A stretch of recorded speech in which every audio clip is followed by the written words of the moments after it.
जब joint government बनाई, क्योंकि नीतीश कुमार के पास अपना पूर्ण बहुमत नहीं है, तो उन्होंने लालू प्रसाद के साथ मिलकर बहुमत बनाया, सरकार बनाई और मुख्यमंत्री बन गए। तो वहां उन्होंने ओबीसी की गिनती करने का फैसला किया और ओबीसी की गिनती की तो वहां 52% ओबीसी की संख्या के बजाय 64% संख्या निकली। इसका मतलब ये है कि देश में ये जो अनुमान के आंकड़े, क्योंकि 52% का जो आंकड़ा है ये अंग्रेजों के समय में 1931 तक जो गिनती की गई थी उसके अनुमान के आधार पर ये आंकड़े निकाले गए हैं 52%।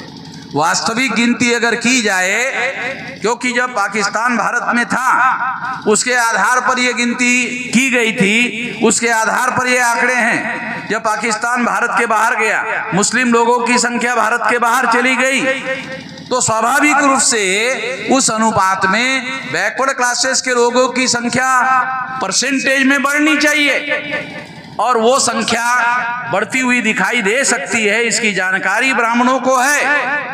भारतीय जनता पार्टी ब्राह्मणों की पार्टी है, आरएसएस ने इसको बनाया है, तो उनको मालूम है कि अगर हम लोगों ने इसकी गिनती करने का काम किया तो गिनती जो है ओबीसी के नाम पर करनी होगी।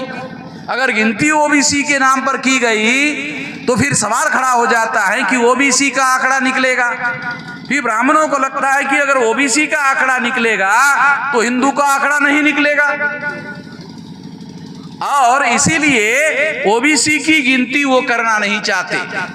ओबीसी की गिनती ना करने से क्या फायदा है आरएसएस का, भाजपा का क्या फायदा है? फिर उन लोगों को अपने से ही प्रोपेगेंडा करने का मौका मिल सकता है कि हिंदुओं की संख्या बहुसंख्य है। गिनती करेंगे तो ओबीसी की संख्या निकलेगी, गिनती ना करेंगे तो कहने का मौका मिलेगा हिंदुओं की संख्या ज्यादा है। हिंदू जो शब्द है, दयानंद सरस्वती कहते हैं मुसलमानों की दी हुई गाली है।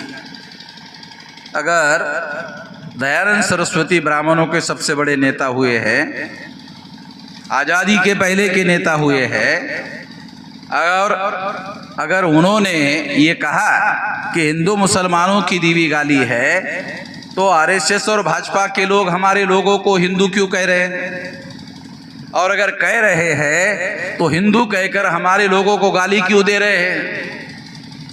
अगर ब्राह्मण लोग भविष्य में हम लोगों को हिंदू कहे तो हम लोग ये मानेंगे, ये मैं घोषित करता हूं कि वो ब्राह्मण लोग